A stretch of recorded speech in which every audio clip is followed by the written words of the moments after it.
Have you ever heard of that trivia tidbit where it's like, the Chinese were so impressed by Kung Fu Panda that they held meetings to figure out why they couldn't produce something as good as it with their own culture? Well, it's true, that did happen. And the answer is probably a combination of a lack of financial and cultural support for artists, government censorship of storytelling, and animation not being taken seriously as an art form. But what did Kung Fu Panda do that was so right? What influences did it take from Chinese culture? I'm gonna try and figure that out. Usual disclaimer, I am only one person and don't speak for all Chinese people. I'm just sharing my perspective on the movie. Me liking it and thinking it uses Chinese culture in a faithful and respectful way doesn't mean that all other Chinese people think it too. And others might also disagree with my interpretation of it, so keep that in mind. I'm not here to represent, I'm just here to share. Also, at the end, I'll talk about my opinion on whether it matters that this movie was made by white people when Chinese audiences liked it so much. And so let's start! To begin with, these mountains in the opening immediately remind me of Huangshan or the Yellow Mountains. It's a pretty famous mountain range in China with a lot of these jagged stony peaks and clouds surrounding them. The Kung Fu Panda art book confirms that the Valley of Peace is inspired by the Yellow Mountains and the Li River Valley, another place famous for being really pretty. And then we get into Poe's fantasy. This concept of a vagabond martial arts master is a key element in wuxia media, which is a very culturally specific media genre that evolved throughout Chinese history. I once said that wuxia movies are just martial art movies, but that's not quite accurate. Wuxia is broader than just martial arts. It can almost be compared to westerns, because the central feature of wuxia is that these vagabonds have distanced themselves from the formal structures of government and society for whatever reason, usually because the government is terrible, and they live by their own code of honor in the martial arts world, or jianghu, literally meaning rivers and lakes. To enter the jianghu, you usually need to bow to a martial arts master, like the Furious Five to Master Shifu, which literally means master, by the way. Master-disciple lineages are very important, and disciples are expected to treat their masters with utmost respect and loyalty. Here, the sword Po is holding looks like a Guan Dao to me, and so do most of the swords in the army. This type of sword is famously wielded and named after Guan Yu of Three Kingdoms fame, but it was probably an invention of the Romance of the Three Kingdoms instead of having any basis in history. The Three Kingdoms era is one of those cases where the fanon greatly overshadows the canon, especially with regards to Zhuge Liang. You heard it from me. Romance of the Three Kingdoms is just Zhuge Liang Gary Stu fanfiction. Then we have Po waking up from his dream. I see lots of rustic, rural Chinese aesthetic influences here, but I have to nitpick that ninja stars are strictly Japanese, not Chinese. A random tidbit, but did you know that these blue patterned white porcelain bowls that are iconic to China are actually originally made for the Islamic market? The blue is only possible with cobalt pigment imported from Persia. Then we see Po's dad's noodle shop. The character on the lanterns means fortune, which is traditionally hung upside down because the Chinese for upside down also sounds like to arrive, so this is a visual pun for fortune will arrive. The kitchen again has a lot of recognizable influences from rural China, like the hearth, the huge woven basket, the giant porcelain vat, the really short wooden stools, and so on. Now we're getting into the central conflict of the movie. Po must decide if he should follow in his dad's footsteps and live an ordinary, peaceful life as a noodle maker, or chase his dreams of being a kung fu master. This is distinctly relatable to me as a Chinese person because I struggled a lot with my parents wanting me to go into a reliable job, when what I really wanted to do was write stories and be a full-time author. I had so many huge fights with them over the years, and they said some very hurtful things to me that I'm not sure if I can ever fully forgive. But ultimately, I pulled through and achieved my dreams. I now have 2 book series coming out with major publishers, both based on my love for Chinese history and mythology. Iron Widow in particular is coming out this September 21st, and it'll be translated into over 7 languages worldwide. You can pre-order if you're interested. Help me chase my dreams further. Anyway, Po's conflict is extra heart-wrenching because his dad is so happy about the thought that Po would make noodles like him, and very proud that he'll soon get to pass down his secret ingredient. This is harder to blow off than if you were angrily demanding that Po do it, you know? In China, a lot of restaurants and businesses are passed down from generation to generation, but not all of them, which the movie even jokes about. Some establishments advertise themselves as having centuries of history, with handcrafted secrets passed down through the family, but in reality, they just bought it from someone else. I like how this joke shows that some things we think of as ancient traditions really don't have that long of a history. Po questions if his dad ever had wild dreams when he was young, and his dad is like, oh yeah, I once thought of running away and learning to make tofu. I want to say that it actually is true that a lot of street food and these really small restaurants in China specialize in one thing. They perfect the making of that one thing over years and years, and it is delicious. Also, the huge cleaver that Po's dad is using, exact same type of knife that my family uses exclusively. Meat, fruit, vegetables, cardboard boxes, plastic bags that are tied with a knot you can't pull free, they cut it with the same huge cleaver. I personally use a smaller chef knife though. And now we go to the Jade Palace, where Master Shifu is playing a dizi, a bamboo transverse flute, when the Furious Five attempt to sneak attack him. The Furious Five are each designed after a type of animal that has inspired martial arts in China. Very generally, Tiger style focuses on powerful direct blows, Mantis style focuses on quick movements and redirecting attacks, Monkey style focuses on surprising and fooling the opponent, Viper style focuses on fluid movements and quick strikes, and Crane style focuses on blocking attacks with whirling movements and then picking back at the opponent. Though I should say that there's a lot of variety in the real-life martial arts that inspired them. Like, there's not a single tiger style, but a whole bunch of styles inspired by the tiger. It's natural for martial arts to evolve and diversify because each master has their own interpretation. Then comes the drama where masters fight over whose style is the most authentic. But that's the plot of Ip Man 3. Anyway, the Furious Five do well at disappointing Shifu. This is relatable to me because my parents are in a constant state of being disappointed in me as well. What they have failed to realize is that it has only made me stop caring about their opinions. This is a stereotypical Asian parent attitude, but is this just what Chinese culture is? The movie's rebuttal comes in the form of Master Oogway, which literally means Master Turtle. In my view, Kung Fu Panda depicts a clash between Confucianism and Taoism, two native Chinese philosophies. Now, I'm not like a serious scholar, so what I'm about to say is strictly a personal interpretation of both these philosophies and the movie itself. But what I'm getting at is that Master Oogway represents Taoism with his carefree attitude toward the world, while Master Shifu represents Confucianism with his need for strict control.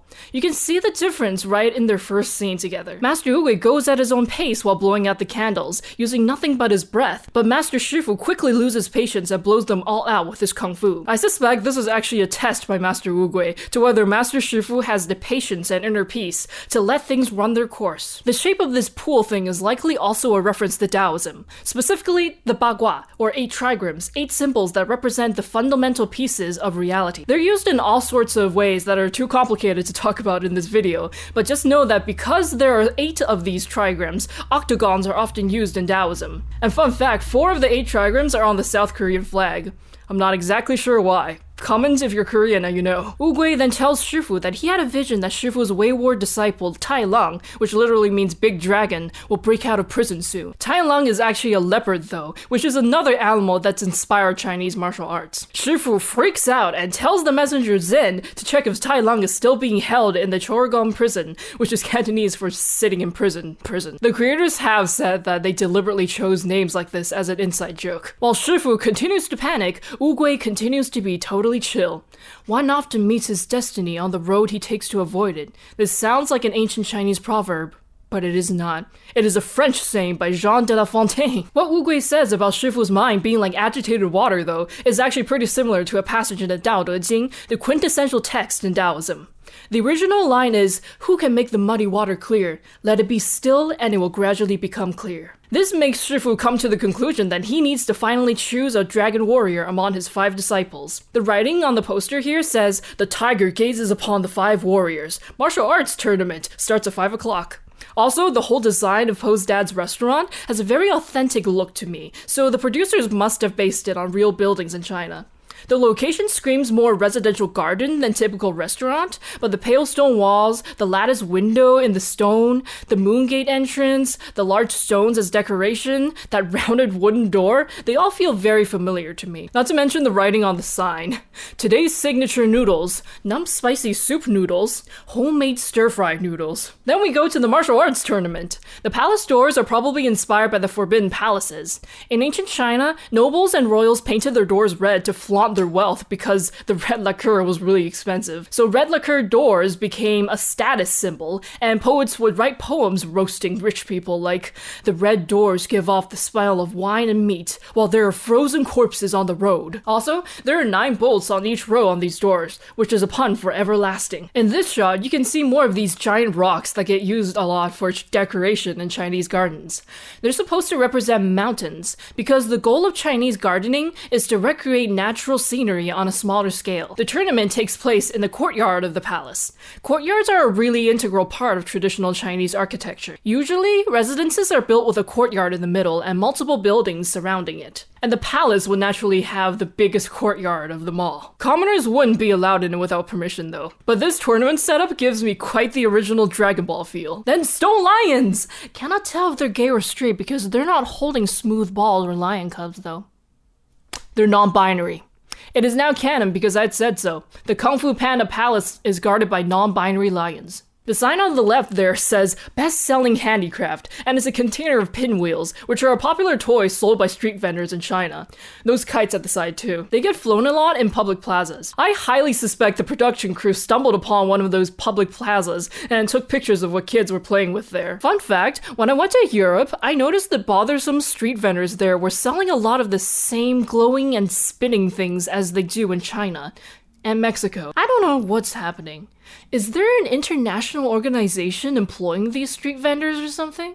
It feels like an alien invasion plot. But one experience I can never forget in Europe is when one of these street vendors looked me dead in the eye and, with complete seriousness, just picked up one of those squeaky putty things he was selling and smacked it to the ground, as if that would entice me to buy it.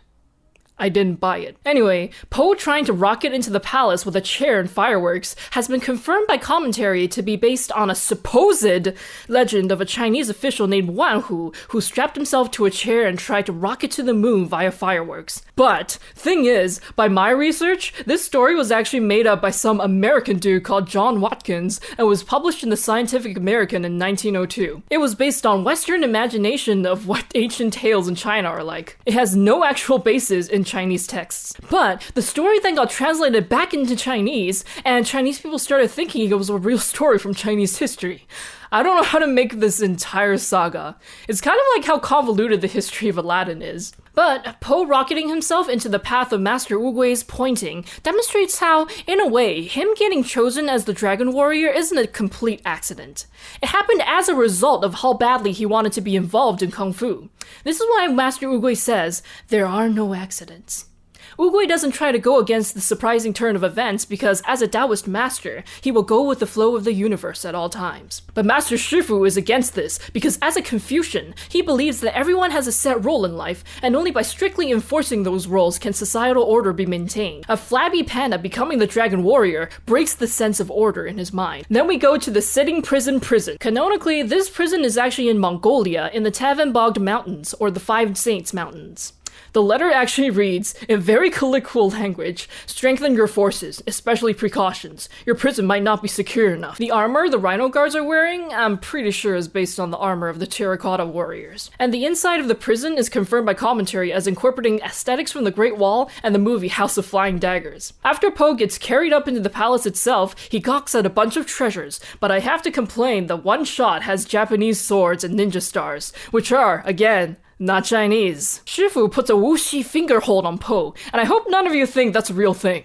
It's not. What immediately comes to mind is the city of Wuxi in China, but this is supposed to be a person's name, and I have no idea what it could mean. There are countless possibilities. In the training scene, we get a better look at how the Furious Five uses their respective martial arts styles. A lot of the poses they're doing are real poses, and some of the training equipment are based on real stuff too, like the wooden dummies. The writing on these doublets says, focus, harmony, respect, sacrifice, courage, and then power, agility, speed, kindness, and silence. Really, it's not a proper Chinese doublet. There's no sense of parallelism between the two scrolls. At night, Tigress gives Po a thorough verbal smackdown. Now, this may seem mean, but honestly, for someone who takes martial arts very, very seriously and has trained all her life only to lose the biggest opportunity she's been aiming for to someone who had happened to land in front of her at the right time, this attitude is perfectly understandable. To her, his buffoonery disrespects everything she values in life. Then we get to the sacred peach tree of heavenly wisdom, which I'm pretty sure is a joke name that references the really grandiose names of things in wuxia media. But honestly, the names are only really grandiose in English. In Chinese, each word would only amount to one syllable, so it would just breeze by. Peach trees are very significant in Chinese myth. Peaches are associated with immortality in Taoism, while peach wood is believed to have the ability to ward off evil, so people would make bows and arrows out of peach wood to fight demons. Once again, Oogway demonstrates his Taoist wisdom. The whole concept of the Tao in Taoism is just the natural flow of the universe. To cultivate the Tao is to become more and more attuned to the natural cycles of the world. The way I understand it is, instead of asking, what is my purpose? What is the purpose of life? Taoists believe that there is no purpose, and that's fine. Value is intrinsic in existence itself. Instead of regretting what happened in the past or worrying what the future may hold, the Taoist master lives carefree in the present. Next, Tai Lung proves that sometimes one meets their destiny on the road they take to avoid it by escaping using a single feather that Zen the messenger dropped. This shot, I'm pretty sure it's inspired by a shot from the movie Hero. The next morning, we see more of that Lee River Valley influence, with the mountains right by the rivers. Everyone expects Po to be lazy, yet he is up early before anyone else. That doesn't mean his training goes well, though, but he climbs back to the palace even after tumbling down the stairs, and Mantis and Viper try to make him feel better by doing acupuncture on him, which doesn't work, thus foreshadowing how his fat will make him immune to Tai Lung's pressure point attacks. This diagram is obviously a parody of the Vitruvian Man. A real acupressure diagram wouldn't look like this. No, it would be way more complicated. Here, the character Crane is writing is Zen, as in Zen Buddhism, or Chan Buddhism. This was a specific school of Buddhism that developed in China with strong influence from Taoism. Martial arts are considered a form of physical cultivation in its practices, and so are poetry, painting, and calligraphy. Anyway, Viper and Mantis get on the topic of Shifu's past, then Tigress bursts in and tells the full story of how Tai Lung was actually Shifu's adopted son, but he went berserk when Oogway refused to choose him as the dragon warrior, and Oogway had to subdue him and lock him up. This wayward disciple trope is a pretty common one in wuxia stories. Then we see Shifu struggling to achieve inner peace before learning that Tai Lung has broken out of prison after all. Next comes the most philosophically significant conversation in the movie. It's a full-on Taoism versus Confucianism debate, with both sides making good points. Oogway thinks control is an illusion and ultimately futile because no individual can go against the natural rhythm of the universe, and things will happen as they're meant to. While Shifu believes that there are at least some things we can control. But the movie subtly maintains that Oogway has the superior philosophy by having a peach drop on Shifu's head as he's making his point. The peaches further become a metaphor for child rearing.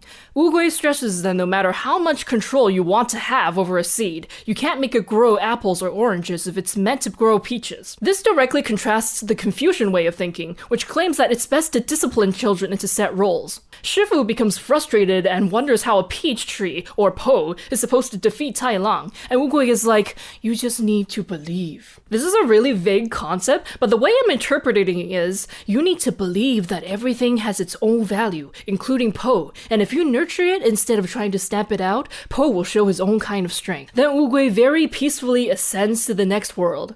He disappears in a storm of peach blossoms, a metaphor for spiritual immortality. His completely chill attitude toward death reminds me of the stories about Zhuangzi, who wrote one of the fundamental texts of Taoism. Legends say that after Zhuangzi's wife died, his friend Huizi went to console him, but found him casually sitting and drumming on a basin. Huizi was like, wow dude, your wife just died. Isn't this a little much? But Zhuangzi was like, no, you see, I was sad at first, but then I thought back to the time before she was born, before she had a body, and before she had a soul. Some kind of transformation took place in the universe, and she had a soul, and then another transformation, and she had a body, and then another transformation, and she was born.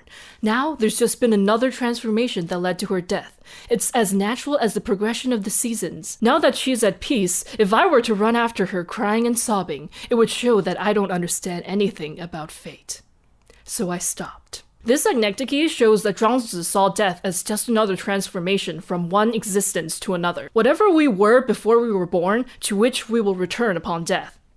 Or he just didn't care about his wife, who knows? But seriously though, even when Zhuangzi himself was about to die, and his disciples wanted to give him a lavish burial, he was like, no, what's the point? The heaven and earth will be my coffin, the sun and moon will be my pearls and beads, and everything in the world will be my burial treasures. To which his disciples were like, but master, we don't want scavenger birds to eat you. Then Zhuangzi was like, above ground I'll be eaten by scavenger birds, below ground I'll be eaten by worms and ants. What's the point of robbing one and giving to the other? So he was just chill about death all around. Anyway, at dinner, Po makes the Furious Five noodles, which they discover is amazing. Po says his dad's secret ingredient soup is still superior, but they're like, what are you talking about? This is so good already. And as Po's dad will reveal later on, there is no secret ingredient. So Po's soup actually is amazing already, yet he can't taste it because he doesn't believe in it. This is another subtle Taoism moment. As long as you think there's something better to be achieved, you're never going to stop and be satisfied with what you already have. You'll spend your life chasing goal after goal and feeling inadequate instead of feeling content. This is why billionaires keep coming up with schemes to hoard more money when they already have more than they can spend in a lifetime. There's a hole in their soul that can't be filled.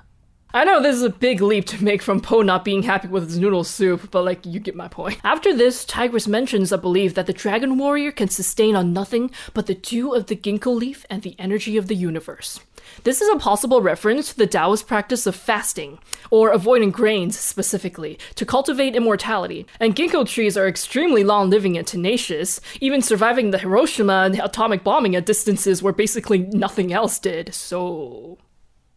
There's no time to cultivate immortality though, because Shifu shows up and reveals to everyone that Tai Lung has escaped from prison, and Oogway has passed away into the beyond. Po panics and tries to run away, but Shifu catches up to him and demands that he stay and have faith, just as Shifu has faith in Oogway's faith in Po. Shifu is believing in the Oogway that believes in Po. Po rebuttals with how he knows Shifu never believed him, which leads Shifu to wonder why Po stayed in the first place then. Po says it's because he was holding on to the hope that the greatest kung fu teacher in China could change him, because any of the pain that he's endured at the palace was better than being stuck being who he was before. That's dark.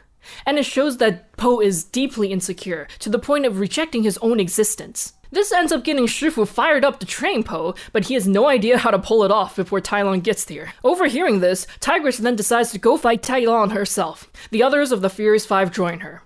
The next morning, Shifu discovers that Po is exceptionally talented at martial art moves when he's trying to get food to eat. So Shifu then takes Po across the Yellow Mountains and to the Pool of Sacred Tears. Here's a joke that's actually very Western, because generally East Asians don't have BO. Something like 95% of us have a mutated ABCC11 gene that means our armpits don't have the bacteria that produces that distinct BO smell. Of course we can still smell bad, but it's not that particular smell. Seriously, I didn't know what BO was until I came to Canada. In China, deodorant is just not a common concept. If you happen to be part of the 5% that gets BO, your life is not great. Often you're pushed to get surgery to get your armpit sweat glands removed instead of just wearing deodorant every day. So, superpowered mutants do exist. They're us. Our superpower is not being as stinky as everyone else, and having dry earwax instead of wet, because the gene is associated with that too. So, all of that means that armpit smell jokes generally don't make sense to most people in East Asia. The Pool of Sacred Tears is in the shape of the yin-yang, the ultimate symbol of Taoism. In Taoist beliefs, everything is transforming through a cycle of yin and yang, from one extreme to the other. When the sun rises to its highest point, it will inevitably start to fall. When it falls to its lowest point, it will rise again. Same with the passage of seasons between hottest summer and coldest winter, and the rise and fall of empires, and so on with basically everything else in the world. In this way, the rhythm of the world is predictable and it cannot be defied. And so Taoists believe the only way to be at peace with it is to become one with the rhythm, or the Tao. I don't think it's a coincidence that Po is black and white just like the yin-yang. Shifu then begins to train Po in a Taoist way instead of a Confucian way. He begins to nurture what comes naturally to Po instead of forcing him through a regime that doesn't come naturally to him. Po has failed at training so far because he was thinking too much while doing it. Specifically, he was thinking too much about how much better the Furious Five was and how he would never match up to them. He was boggled down by his own insecurity. Only when his mind was clear of insecurity, because it was filled with nothing but a desire for food, could his talent shine through. He can only reach his true potential when he's not forcing himself to do it, just like you can only find the Tao by not looking for it. As sentient beings, none of us are born with insecurities and self-doubt. If someone grew up in an entirely isolated environment, they wouldn't have a positive or negative opinion of themselves. Those things are constructs imposed on us by other people since our births. And when we allow the opinions of others to dictate how we feel about ourselves, or when we compare ourselves to others, we trap ourselves with parameters we can't control. The only way to be free of this is to recognize the intrinsic value in our existences. We don't need to feel bad because we're worse off than others, or feel good because we're better, or so say the Taoist sages.